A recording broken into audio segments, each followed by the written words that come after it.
로마서 3장 20절부터 26절까지 말씀입니다. 로마서 3장 20절부터 26절 말씀 우리 한 목소리로 봉독하도록 하겠습니다. 그러므로 율법의 행위로 그의 앞에 의롭다 하심을 얻을 육체가 없나니 율법으로는 죄를 깨달음이니라.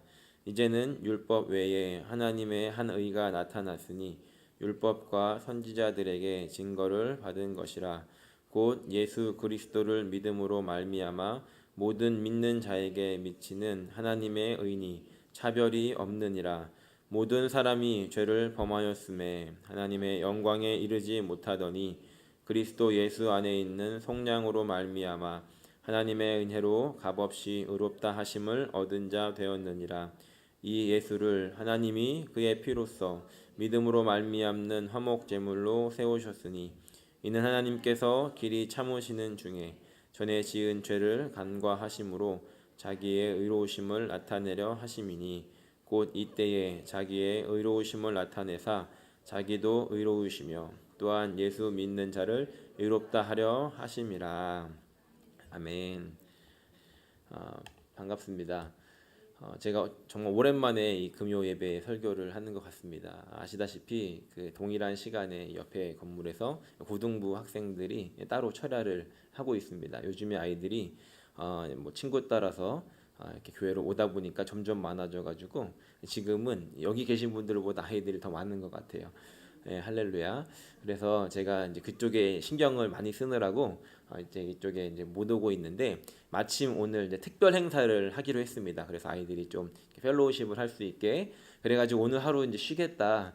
그러고서 이제 있었는데 서 목사님께서 휴가를 가시면서 이 자리를 맡겨주고 가셨습니다. 그래서 감사하게 또 올라왔고요. 또 한 가지는 지금 그 오세아니아 지역에 있는 그 목사님들 이렇게 설교를 돌아가면서 이렇게 찍어서 올리고 있습니다. 그래서 그 오세아니아 순복음 오세아니아의 소리라고 유튜브에 이렇게 치면은 나오거든요. 그래서 오세아니아 지역에 있는 목사님들 설교를 지금 뉴질랜드부터 이렇게 하고 있는데 부족한 제게도 이거를 좀 보내달라고 하셔가지고 제가 찾아보니까 새벽 예배 짧은 거밖에 없는 겁니다. 그래서 이를 어찌할꼬 하고 있는데 또 오늘까지 마감이라고 어저께 밤에 말씀을 해주시는 바람에 제가 이거를 어떻게 밤을 새고 찍을까 하다가 마침 오늘 이 시간에 또 귀한 시간이 되어서 제가 작정을 하고 오늘은 우리 시드니 교회 성도님들과 또 영상으로 함께 하시는 우리 오세아니아 지역에 있는 성도님들과 함께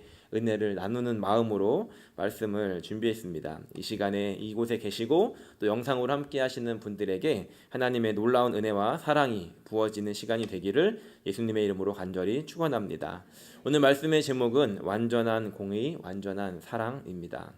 우리가 이 말을 딱 들었을 때 하나님 이야기를 하려는구나 라는 것을 알 수가 있죠. 하나님의 이 완벽하심, 완전하심은 이 완전한 공의와 완전한 사랑이 균형을 맞추고 있습니다. 물론 우리가 실제로 느낄 때는 어떤 날은 하나님의 공의가 너무 크게 느껴질 때가 있고 또 어떤 날은 하나님의 사랑이 더 크게 느껴질 때가 있지만 하나님은 그 공의와 사랑이 완벽하게 밸런스를 맞추어서 계시다는 겁니다. 오늘 우리가 이 두 가지 성품을 함께 생각해 보면서 또 함께 나누면서 오늘 이 말씀을 읽고 난 후에 우리가 기대하는 것은 하나님 공의로운 분이셔서 감사합니다 라는 고백과 하나님의 그 크신 사랑을 내가 알고 그 사랑을 내가 입었음에 감사합니다 라는 고백이 저와 여러분들 가운데 있기를 예수님의 이름으로 간절히 축원합니다. 먼저 하나님의 공의로우심을 생각해 보기 원합니다. 하나님이 되시기 위해서는 하나님은 100% 공의로우셔야 합니다. 단 0.1%도 0.01%도 불의해서는 안 된다는 겁니다.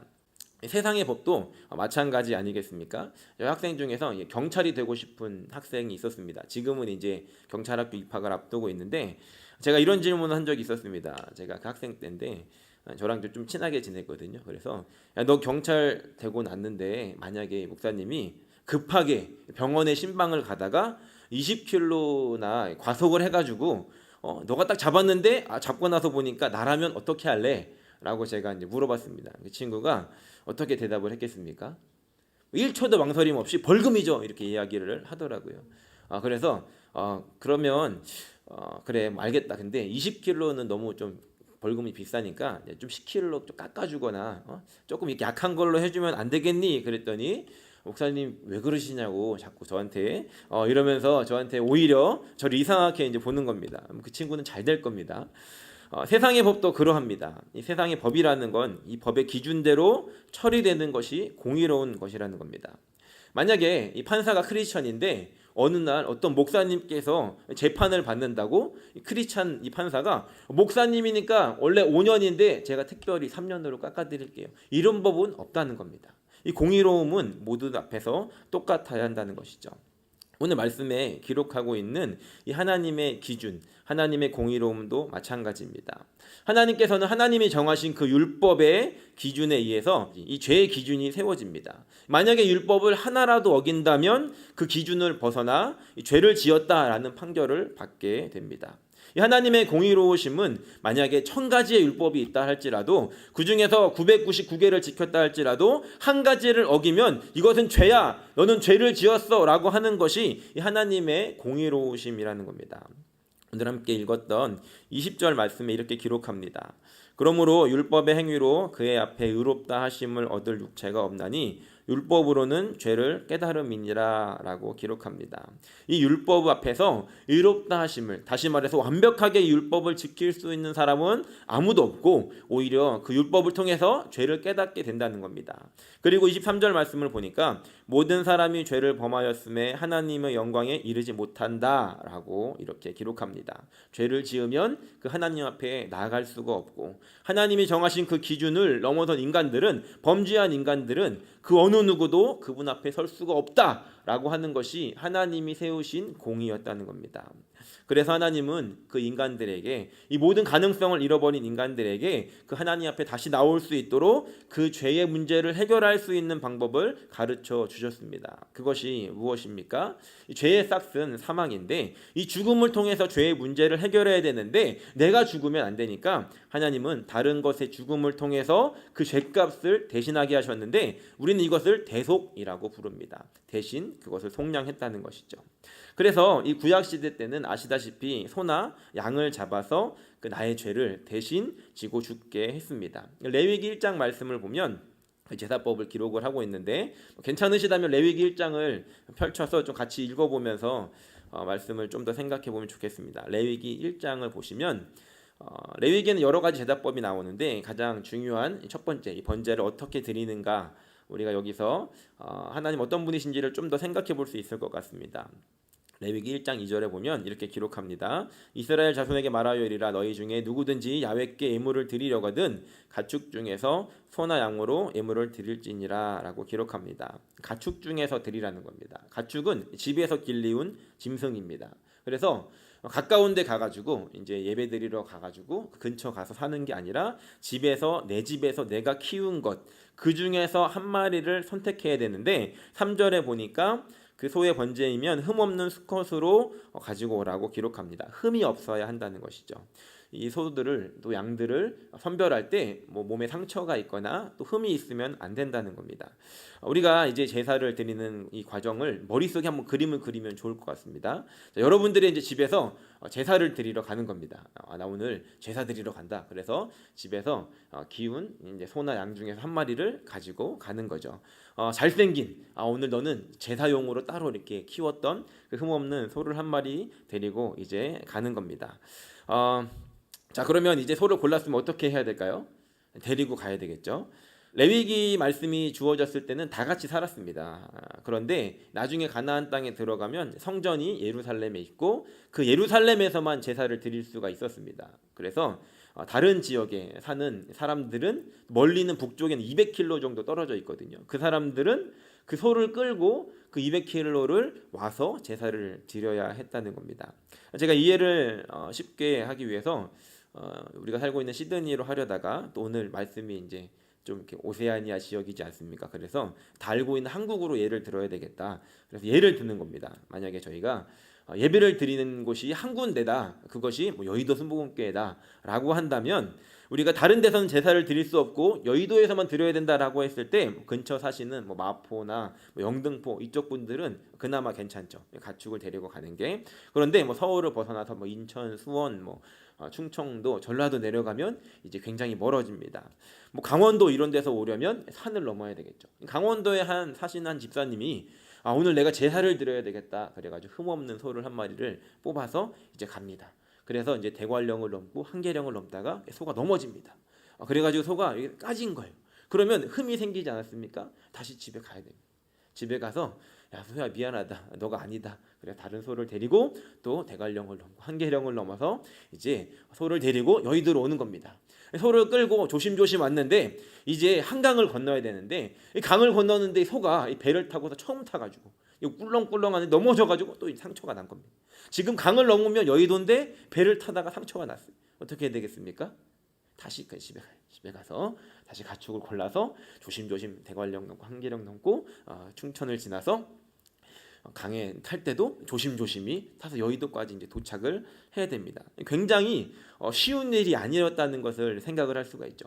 이렇게 데리고 와야 이제 제사가 시작입니다. 자, 그러면 여러분들께서 소를 데리고 여의도 순복음교회에 도착을 하셨습니다. 제사를 드리기 위해서 번호표를 꽂고 기다리고 있는데 이제 드디어 순서가 된 겁니다. 제사장이 딱 나오셔가지고 하얀 옷을 입고 자 다음 순서 보세요라고 하면서 제사가 진행이 되는데 이때 가장 중요한 순서가 있습니다. 가장 중요한 순서는 뭐냐면 레위기 1장 4절을 보니까 그는 번제물의 머리에 안수할지니라고 기록합니다. 그 번제물 위에다가 안수를 하면서 나의 죄를 다 뒤집어 씌우는 겁니다. 그러니까 그 소는 좀 억울하겠죠. 남의 여물통도 한 번도 노리지 않았던 이 착한 소였는데 갑자기 죄를 뒤집어 쓰고 이제 나쁜 소가 돼가지고 대신 죽는 겁니다. 죄 지은 소가 되어 버렸다는 것이죠. 그렇게 나의 죄를 그 소에게 전가시키고 또 반대로 그 소의 흠없음이 나에게 전가되는 그런 시간들이 이루어집니다. 그래서 흠이 없어야 되고 그래서 깨끗한 소여야 한다는 것이죠. 이 다음에 이제 그 소에게 이 나의 죄를 전가했다면 그 죄지은 원래는 착했지만 갑자기 나빠진 그 나쁜 소를 이제 죽입니다. 어떻게 죽이겠습니까? 누가 죽이겠습니까? 누가 죽일까요? 네, 내가 죽이는 겁니다. 제사장이 죽이는 게 아니라 내가 죽이는 겁니다. 5절 말씀을 보니까 그는 야훼 앞에서 그 수송아지를 잡을 것이요 라고 기록합니다. 그는 그 송아지를 데리고 온 사람인데 그 사람이 자신이 키운 송아지를 힘들게 데리고 와서 죄를 뒤집어 씌운 후에 그 소를 죽이는 겁니다. 제사장은 가르쳐 주죠. 어떻게 죽이는 게 깔끔할지, 어디를 공략하면 좋을지 이런 방법들을 가르쳐주고 제사장은 그것을 인도하지 대신 죽여주지 않는다는 겁니다. 그러면 생각을 한번 해봅시다. 소나 양을 죽여본 경험이 없는 사람이 그것을 단번에 죽일 수 있겠습니까? 해보셨나요? 해보신 분 없으시죠? 제 어린 시절에 저희 할아버지 환갑잔치 때 시골을 내려간 적이 있었습니다. 그 당시는 뭐 잔치를 하면 돼지 잡고 소 잡지 않았습니까? 그 당시에 저희 할아버지 생일 잔치를 위해서 살찐 돼지가 준비되어 있었습니다. 그래서 이렇게 케이지에 들어가 있고 저희 이제 시골 앞마당에서 돼지를 잡는데 장정 한 대여섯 분이 이제 달라붙었고 이제 그 중요한 순간을 저희 큰아버지께서 큰 해머를 가지고 준비하고 계시더라고요. 저는 이제 어렸지만 굉장히 궁금했습니다. 어떻게 돼지를 잡나. 그리고 큰아버지가 이제 돼지가 나올 때 이렇게 휘둘렀는데 골프를 안 치시던 분이라 가지고 빗 맞았습니다. 그러니까 돼지가 이제 맞고 이제 꽤 소리를 지르며 마당을 뛰는 겁니다. 장정들이 붙잡고 다시 막 이제 소리를 지르고 난리가 난 거예요. 그러니까 깔끔하게 딱 이렇게 처리가 되지 않고 그래가지고 다시 큰아버지가 이제 쳤는데 몇 번을 쳐야 돼지가 쓰러지더라고요. 어린 시절에 그걸 보면서 굉장히 이제 충격을 먹고 그 다음에 이제 고기도 맛있게 먹고 이렇게 했던 기억이 있습니다. 피가 튀고 난리가 났었죠. 그러면 우리가 다시 이 제사를 생각해 본다면 비슷한 상황이지 않겠습니까?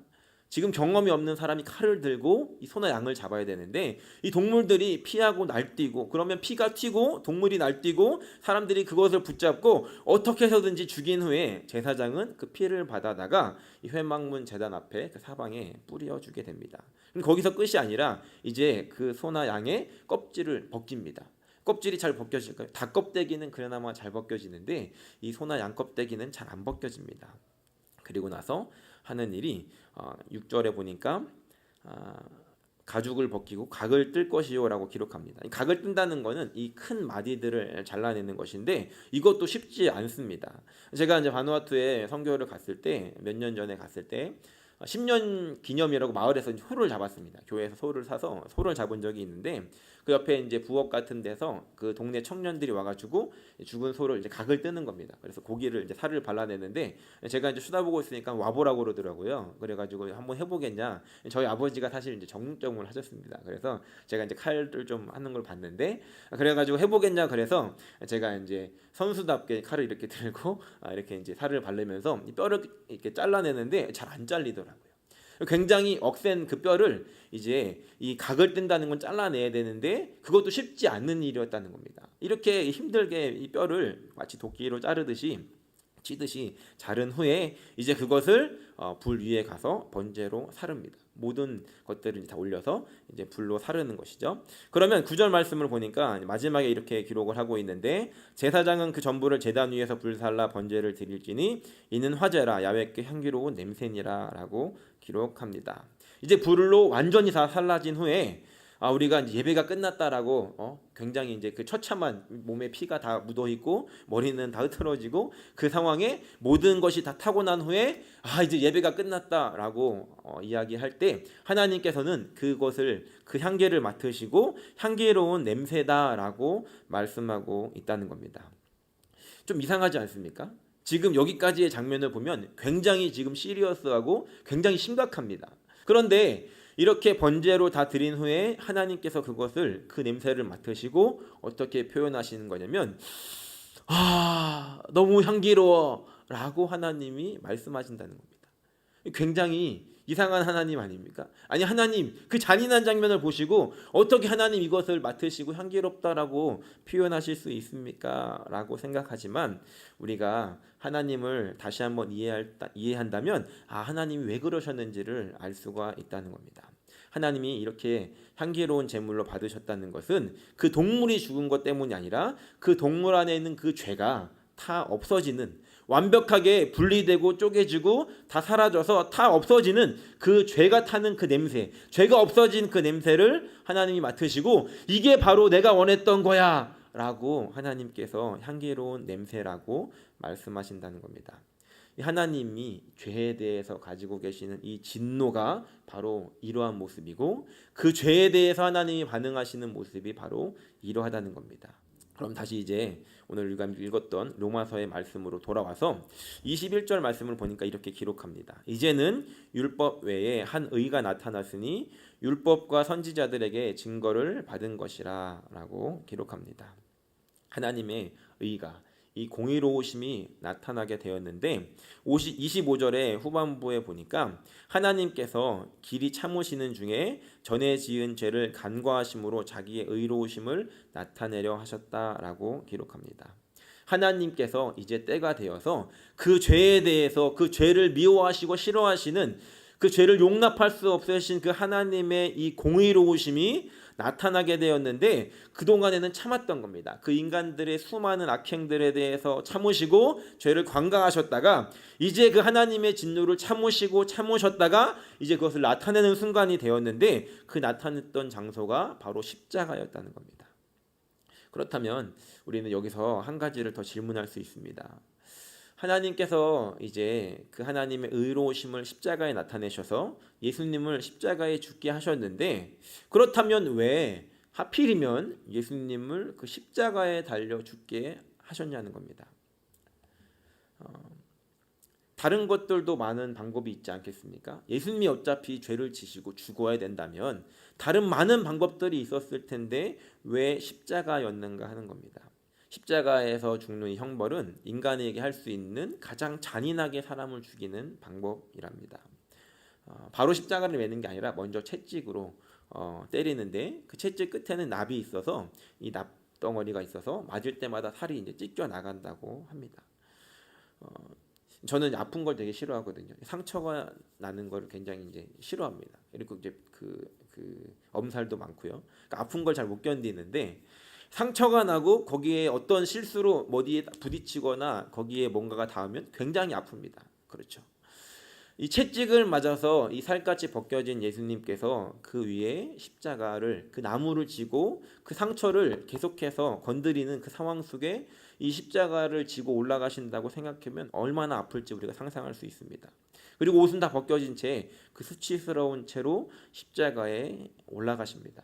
그리고 나서 이제 그 지고 오신 십자가를 눕혀놓고 이제 못을 받게 되죠. 어떤 분은 여기다가 박았다, 어떤 분은 여기다가 박았다라고 하는데 분명한 건 둘 다 아픕니다. 그리고 그래서 여기다가 박으면 조금 이제 잘 걸린다라고 이야기를 하는데 어쨌든 그렇게 십자가에 박고 다리에 못을 박고 매달아 놓으면 이렇게 몸이 처지기 때문에 숨이 안 쉬어진다고 해요. 그래서 숨을 쉬기 위해서는 몸을 이렇게 팔을 지탱한 팔로 올라가야 되는데 그러면 이 팔의 통증이 느껴지기 때문에 굉장히 고통스럽다는 겁니다. 그렇게 어차피 죽을 건데 아주 서서히 고통스럽게 죽이는 게 십자가의 이 사형인데 이 얼마나 잔인한지 로마에서 이것을 실행했으면서도 로마 시민들에게는 십자가형을 부과하지 않았고 공식적인 그 기록에 의해 물론 비공식적인 것도 있겠지만 공식적으로 십자가에 죽은 사람이 100명이 안 된답니다. 굉장히 잔인했던 방법이었다는 것이죠. 우리가 다시 한번 생각해 본다면 예수님께서 죽는 것 어차피 정해진 것인데 죽어야 된다면 뭔가 깔끔하게 죽이시지 왜 이렇게 힘들게 죽으셔야 했을까? 왜 이렇게 하나님께서는 그 사랑한다는 아들을 이렇게 힘들고 아프고 고통스럽게 죽이셔야 했을까 하는 겁니다. 그것은 바로 하나님의 이 죄에 대한 진노가 그렇게 무섭고 그렇게 무겁기 때문인 것입니다. 그 양을 잡을 때 그 비참함이 있었던 것처럼 그 십자가에서의 그 비참함을 통해서 하나님께서 이 죄에 대해서 얼마나 이렇게 무겁게 생각하시는지를 우리에게 보여주시고 계시다는 겁니다. 하나님께서 그동안 참으셨던 이 죄에 대한 진노를 그 십자가의 그 잔인함을 통해서 그 십자가에 올라가 계신 예수님에게 하나도 남기지 않고 모두 다 쏟아 부으셨다는 겁니다. 만약에 예수님께서 불쌍해서 하나님께서 이 진노를 다 부으시지 않고 남겨놓으셨다면 어떻게 되겠습니까? 하나님께서 그 진노를 그 십자가에 다 쏟아붓다가 예수님이 너무 불쌍해서 이제 그만해야 되겠다라고 멈추셨다면 어떻게 됐겠습니까? 아마 우리는 그 예수님의 십자가만으로 구원받지 못한 삶을 지금까지 살고 있을지도 모릅니다. 얼마나 다행입니까? 그 십자가 위에 하나님의 진노가 완벽하게 쏟아 부어지면서 그 하나님의 공의로우심이 그 십자가 위에서 실현됐다는 겁니다. 하나님의 공의를 그 십자가에 완벽하게 나타내셨다는 겁니다. 우리가 십자가를 생각하면서 다시 한번 기억해야 되는 것은 하나님 저 십자가 위에서 그 하나님의 공의를 나타내 주셔서 감사합니다. 하나도 남기지 않고 하나님의 진노를 그 예수님에게 다 쏟아부어 주셔서 감사합니다라고 우리가 기도할 수 있어야 합니다. 그렇다면 이제 그 하나님의 사랑에 대해서 생각해 보고 싶습니다. 이 하나님의 그 사랑 역시도 완벽한 사랑인데 그 완벽한 사랑 역시 그 십자가 위에서 이루어졌다는 겁니다. 사람은 어느 누구도 그 하나님의 진노를 감당할 수 없습니다. 세상도 감당할 수 없습니다. 이 하나님의 진노를 감당할 수 있는 유일한 분은 그 하나님 자신이었습니다. 그래서 하나님은 그 육신을 입은 하나님 자신이었던 그 예수님에게 그 하나님의 진노를 십자가 위에서 다 쏟아내셨다는 겁니다.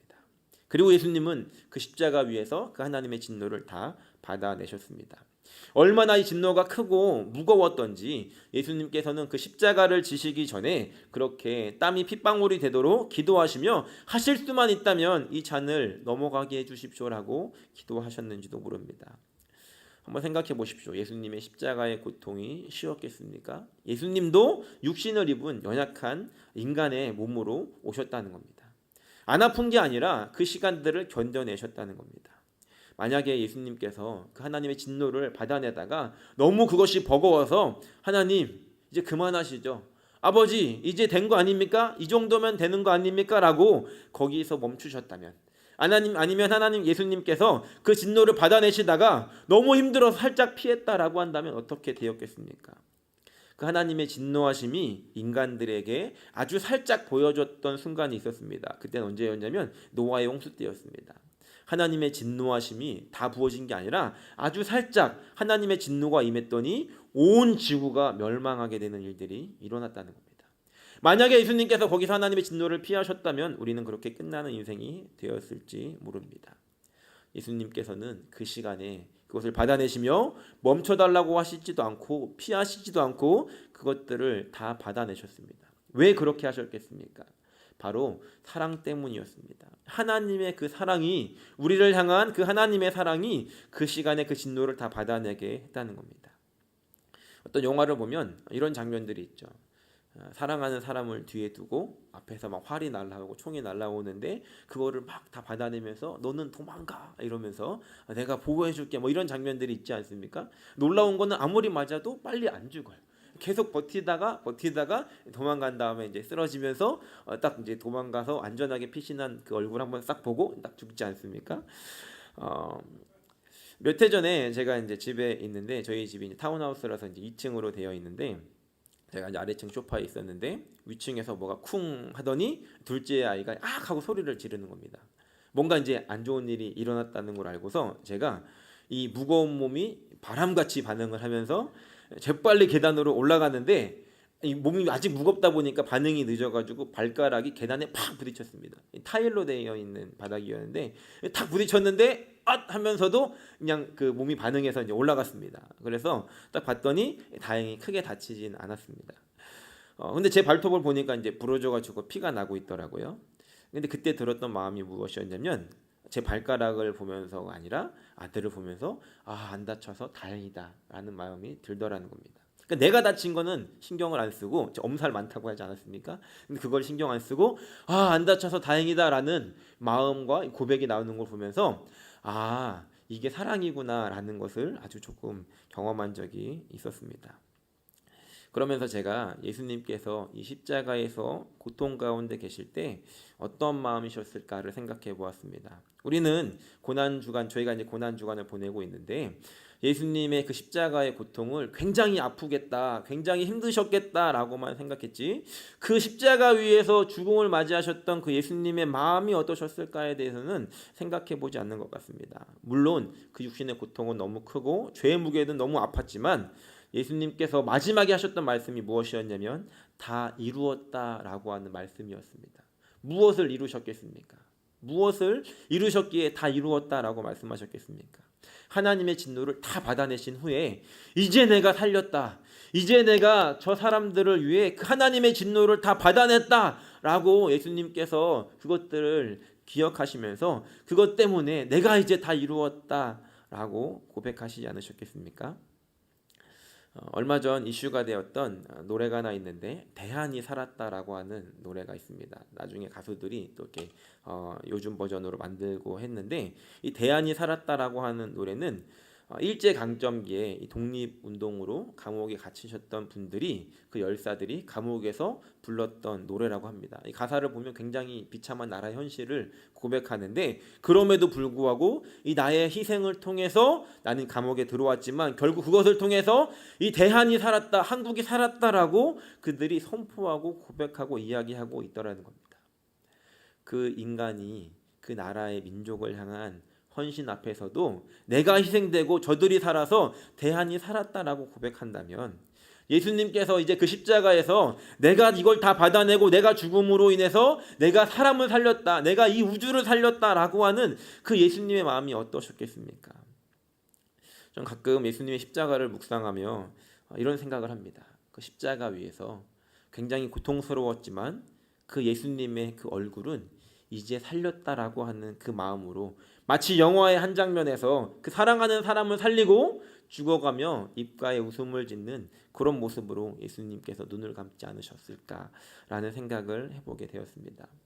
오늘 이 시간에 우리가 다시 한번 감사해야 될 것은 바로 이 하나님의 사랑이 예수님을 통해서 우리에게 부어졌다는 것에 감사하는 시간이 되기를 소원합니다.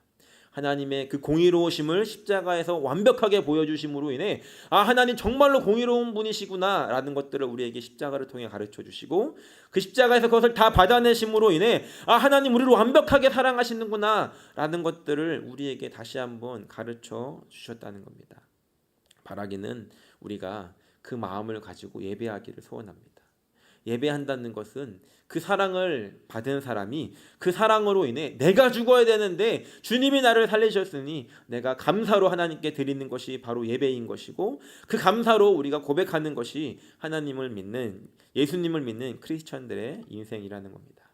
바라기는 오늘 이 시간 우리가 함께 기도할 때 그 감사를 되새기는 시간이 되기를 소원합니다. 이제 몇 주 지나면 부활주일입니다. 그냥 찾아오는, 그리고 또 반복되는 그 고난주간 부활주일이 아니라 특별히 이 시간들, 고난주일을 보내며 하나님이 어떤 분이셨는지, 그 십자가에서 예수님의 마음은 어땠을지, 그 십자가를 준비하는 예수님의 마음은 어떠셨을지를 우리가 묵상하면서 그 예수님의 아픔에 우리의 몸으로만이 아니라 우리의 마음과 생각으로 동참하고 그것으로 인해서 그 모든 순간순간마다 감사로 나아갈 수 있는 저와 여러분들이 되시기를 예수님의 이름으로 간절히 축원합니다. 우리 이 시간에 함께 기도하겠습니다. 먼저 우리 기도하실 때 하나님 감사합니다라고 고백했으면 좋겠습니다. 사실 저희가 항상 예배당에 오면 가장 먼저 보이는 게 저 십자가 아닙니까? 그런데 언제부터인지 저 십자가가 우리에게는 그냥 늘 있었던 것처럼, 너무나 당연한 것처럼 받아들이고 있는 것 같습니다. 하지만 오늘 이 시간의 말씀을 통해 다시 한번 기억하기 원하는 것은, 저 십자가는 그냥 이루어진 게 아니구나. 저 십자가는 장난이 아니구나. 저 십자가에 예수님이 달려서 나를 살리셨구나. 예수님 그러셨기 때문에 오늘 내가 살아있구나 라고 하는 그 감사가 오늘 이 시간에 다시 한번 회복되기를 소원하고, 그 감격이 회복되기를 소원하고, 그로 인해 오늘 우리 안에 하나님이 주신 은혜로 충만하여지기를 소원합니다. 우리 이 시간 주님의 이름 세 번 부르짖고 기도하실 때 하나님 그 감사가, 그 은혜와 그 감격이 내 안에 다시 한번 회복되게 해달라고, 내가 오늘 그 십자가를 끝까지 붙잡고 다시 한번 나아갈 수 있게 해달라고 우리 주님의 이름 세 번 부르짖고 기도하겠습니다.